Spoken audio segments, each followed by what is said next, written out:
Bonjour à vous et bienvenue sur ma chaîne où je partage mes réflexions sur des thèmes autour de la connaissance de soi et des autres. Aujourd'hui, je vais vous partager ma vision sur les chakras et l'amour.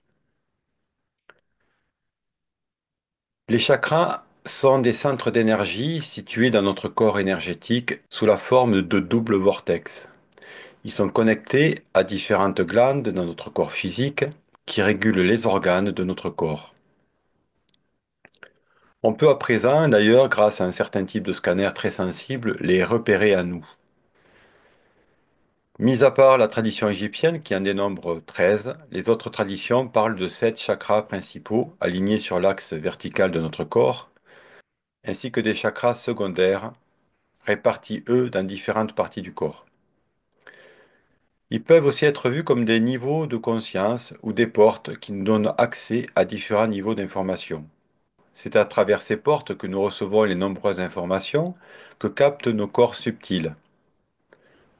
Le corps physique, à l'image d'un transformateur, nous communique à travers les glandes ces informations sur le plan physique, un peu comme un poste de télévision captant différentes chaînes.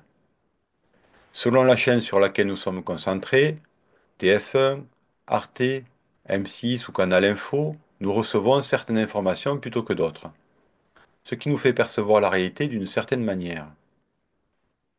Le but de cet audio est de montrer la relation entre le fonctionnement des chakras et les diverses expressions de l'amour.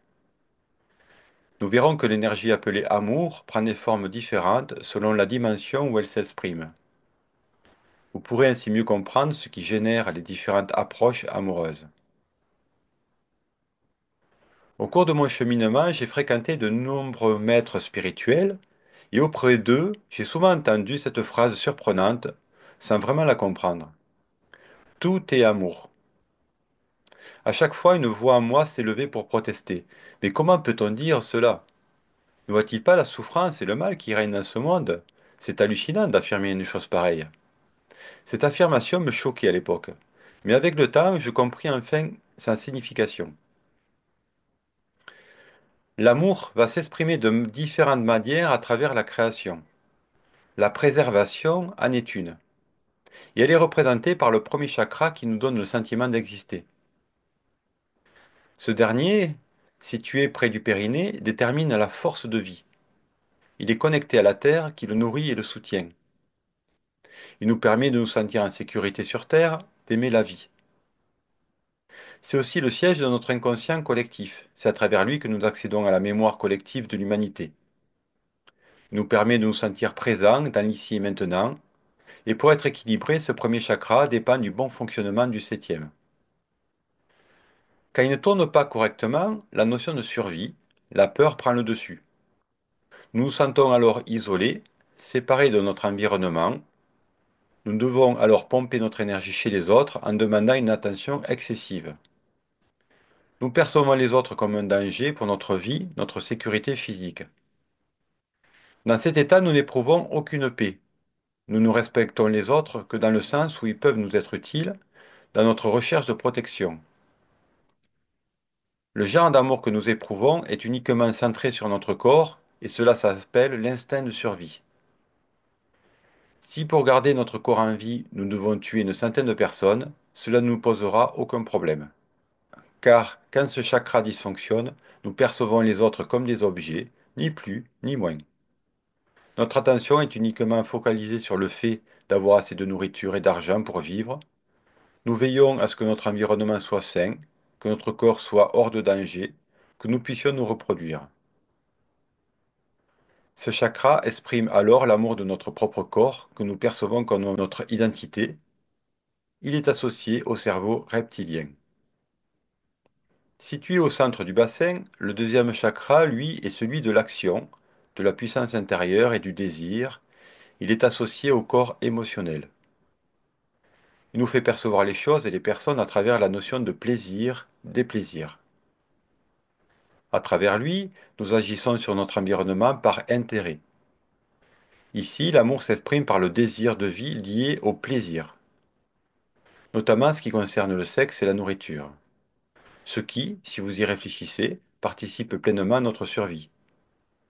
Si nous n'avions pas de plaisir en mangeant ou en faisant l'amour, notre espèce serait en grand danger.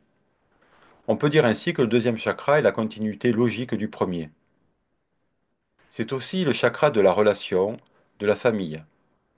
En appartenant à un groupe, nous augmentons nos chances de survie. C'est le siège du subconscient, la mémoire génétique. Sur le plan relationnel, si une personne fonctionne principalement sur ce chakra, elle ne s'approchera de nous que par intérêt, en recherche de plaisir ou de lien. L'amour désintéressé n'existe pas encore. Les hommes et les femmes portés excessivement sur le sexe, ou au contraire ressentant peu de plaisir et de sensations, expriment un déséquilibre de ce chakra. Ce dernier est relié au cerveau limbique. Le troisième chakra correspond au siège de la personnalité ou de l'ego. Il est le siège de la conscience individuelle, du mental inférieur. Situé à la base du sternum, c'est grâce à lui que nous commençons à nous distinguer des autres, et passons d'un esprit de groupe à un esprit individualiste. Il symbolise le niveau de l'humanité actuelle, plutôt porté sur le pouvoir et le besoin de s'affirmer, de s'individualiser. Son rôle principal consiste à décrypter, purifier, enregistrer et transformer les désirs, les émotions et les instincts des chakras inférieurs à une énergie supérieure, afin d'être utilisé par les chakras supérieurs pour la réalisation consciente de notre vie. Il nous permet de capter directement les vibrations des personnes qui nous entourent et de réagir selon cette qualité vibratoire. Il est responsable de nos sentiments de sympathie et d'antipathie. C'est le chakra des relations émotionnelles, durables, de la joie de nous exprimer, mais aussi de la volonté. Quand il dysfonctionne, nous nous sentons coupés de la nature, notre humeur est sombre, notre besoin de reconnaissance, de pouvoir ne tient alors pas compte des conséquences de nos actions. Même si nous avons conscience de leur impact, nous laissons nos sentiments de côté. C'est l'amour de notre personnalité, de nos croyances qui s'exprime ici. Quand nous nous approchons des autres, c'est avant tout pour échanger de l'information, nous évaluer, nous différencier, voire imposer notre point de vue. La partie gauche du cerveau, du néocortex, est alors sollicitée. Ce n'est qu'à partir du quatrième chakra que l'amour véritable apparaît. Si on l'appelle chakra du cœur, ce n'est pas pour rien. Une fois rassuré, avec le premier chakra, satisfait, avec le deuxième chakra, que l'on sait qui on est, au troisième chakra, nous devenons disponibles pour les autres et nous pouvons enfin aimer. À travers ce quatrième chakra, nous accédons à des corps plus subtils, ce qui a pour conséquence de nous connecter à notre environnement et aux autres avec beaucoup plus de sensibilité. Nous devenons plus conscients de l'impact de ce que nous émettons et recevons, ce qui nous oblige à modifier positivement la plupart de nos comportements. Nous passons ainsi d'une vision fragmentée à une vision unitaire et globale. Nous nous sentons connectés aux autres. C'est le centre des sentiments positifs. Bien que nous percevons clairement nos différences, nous agissons avec discernement pour le bien de tous. Nous ne ressentons plus de besoin envers personne, sinon le désir de partager et de co-créer des choses dans la vie, de découvrir davantage. Agissant pour avoir un bel environnement, nous recherchons l'harmonie et sommes prêts à faire des sacrifices pour cela. Nous n'avons pas de notion de frontières et agissons sur le long terme, soucieux du monde que nous laisserons à nos enfants. Voilà un chakra des plus intéressants et pour cause. Il se situe pile poil au centre de notre verticalité et de notre horizontalité. Il est le centre du système des chakras parce qu'il fait la jonction entre les trois chakras situés en dessous, qui sont surtout concernés par la nature instinctive, centre psycho-émotionnel inférieur, et les trois au-dessus qui se rapportent à un état de conscience supérieur. Ce n'est pas un hasard si, sur ces effigies, Jésus le désigne du doigt. Grâce à ce chakra, finit la souffrance, la manipulation, les jeux de pouvoir, tout devient harmonie et grâce. C'est à partir de lui que commence l'amour désintéressé que nous recherchons tous. Il est la suite logique, évolutive des trois premiers chakras. Les problèmes au niveau de la respiration des poumons et des voies aériennes indiquent une tension dans le chakra du cœur. Il est lié au côté droit du néocortex, le cerveau féminin, et connecté à l'étincelle de vie dans le cœur. Le cinquième chakra est celui de la parole, du chant, de l'expression de soi, de la créativité. Dans un sens, il est au service des autres chakras. Situé au niveau de la gorge, il sert à extérioriser tout ce qui vit à nous. Si notre parole, notre création ou expression est juste, il fonctionnera au mieux de sa forme. Par contre, les mensonges et les non-dits lui resteront en travers de la gorge. Il nous le fera sentir à travers angine, laryngite ou cancer de la gorge. C'est le centre de la communication, de l'expression de soi, de la créativité. C'est à travers lui que l'on entend sa voix intérieure. Il représente la notion du recevoir inconditionnel, nécessaire pour accepter l'abondance de l'univers. L'amour s'exprime ici par la vérité, le son, le verbe créateur. Le sixième chakra concerne le mental supérieur, la visualisation, la réflexion, l'observation, la créativité, les pouvoirs psychiques. Il participe à la création du monde dans lequel nous vivons. Ce chakra est situé au milieu du front, juste au-dessus des sourcils. C'est à partir de lui qu'est transmise l'intuition au chakra inférieur et au mental. Il est appelé le troisième œil. Le troisième œil est le siège de tous les processus de prise de conscience. C'est par lui qu'automatiquement, nous créons de nouvelles réalités sur le plan physique et dissolvons des réalités anciennes en relation avec nos conditionnements inconscients et les visions que nous avons de la vie. En évoluant, nous devenons capables de diriger de plus en plus ce processus. Ainsi, les intuitions, la clairvoyance et toute autre perception extrasensorielle que nous ressentions d'une manière vague jusqu'alors deviennent plus claires et précises. Le sixième chakra est le lien entre notre conscience supérieure et l'ego, et entre les facultés cérébrales supérieures et les fonctions cérébrales instinctives. C'est aussi le chakra du rêve et des mathématiques, celui qu'utilisent les médiums, les voyants, les mystiques, les matheux. À travers lui, nous percevons d'autres mondes que le monde physique, d'autres niveaux vibratoires, notamment le plan astral. C'est à partir de lui que nous comprenons que nous existons en dehors de notre corps physique, ce qui nous élève beaucoup de peurs liées à la mort. Il nous permet de percevoir la réalité d'une manière plus subtile. Il fonctionne à plein régime une fois les autres équilibrés, notamment le quatrième. Dans le cas contraire, nous aurons du mal à accepter ou encaisser ce que ce troisième œil nous permet de voir. Les asiles sont remplis de personnes qui, à travers des drogues ou des expériences occultes, ont éveillé ce chakra sans toutefois être prêts. L'amour s'expérimente à travers ce chakra par le discernement, la sagesse et la créativité, en lien avec le cinquième. Ici, les cortex droit et gauche sont connectés. Le septième et dernier chakra, du moins pour le corps humain, il y en a 21 de plus au-dessus. C'est pour dire. Le septième chakra est le chakra de l'unité, de l'amour universel en connexion avec le quatrième et le sixième. Le chakra coronal représente la zone de notre conscience liée aux perceptions d'unité ou de séparation. De même que le chakra racine nous connecte à la terre, mère, ce chakra nous met en relation avec notre Père au ciel. Il représente aussi notre lien avec notre Père biologique qui incarne le modèle de notre relation avec l'autorité et par extension avec le divin. C'est le niveau de l'âme. Quand on éprouve un sens de séparation avec son Père, on limite l'ouverture du chakra coronal et on éprouve un sens d'isolement ou de solitude, comme si on était dans une bulle, sentant difficilement le contact avec son entourage. Les processus mentaux tendent à justifier et accentuer ce sentiment. Ce chakra est situé au sommet de la tête, à la fontanelle. Il représente le plus haut niveau de conscience d'un être humain incarné. C'est le centre de l'illumination. L'amour devient vraiment inconditionnel et discernant.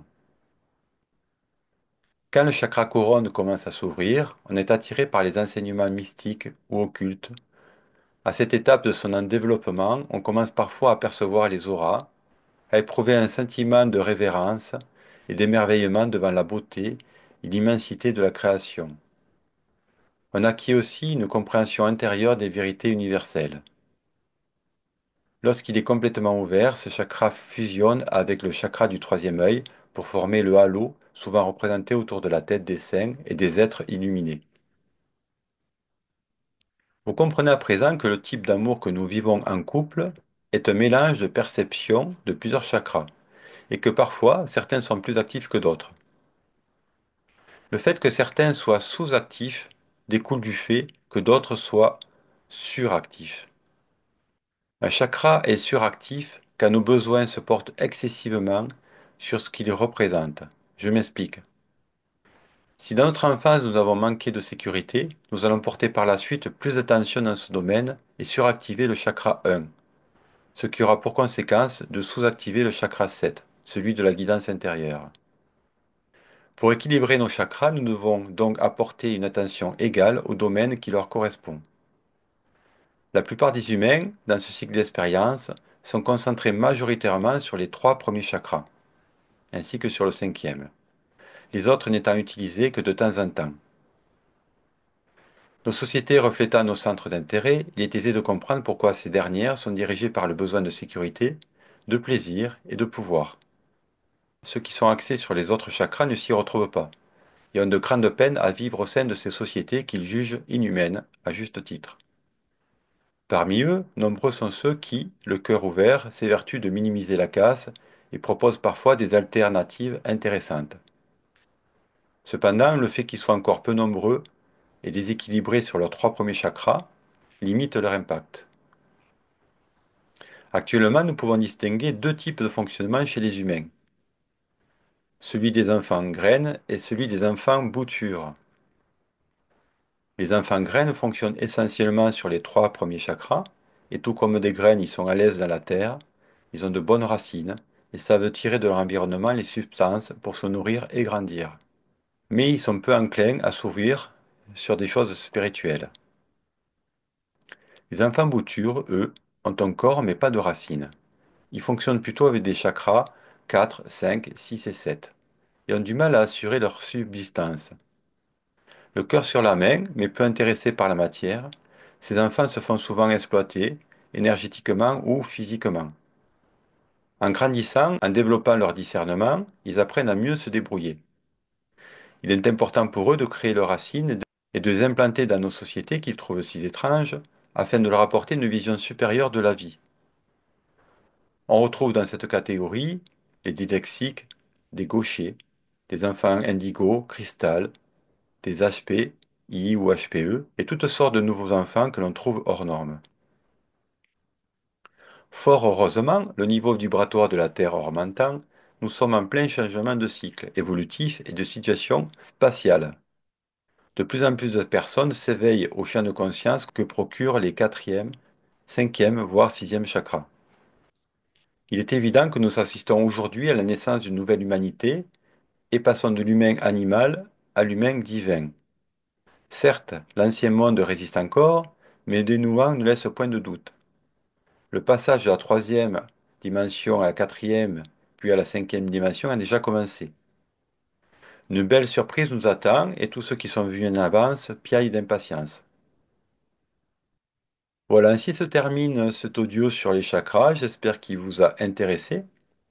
Si vous voulez travailler sur les chakras, il y a de nombreux tutos sur Internet qui vous expliquent comment faire. Vous pouvez aussi me contacter par mail pour avoir une consultation par rapport à vos chakras. Je vous dis au revoir et à bientôt pour une nouvelle réflexion et un nouvel échange sur les connaissances de soi.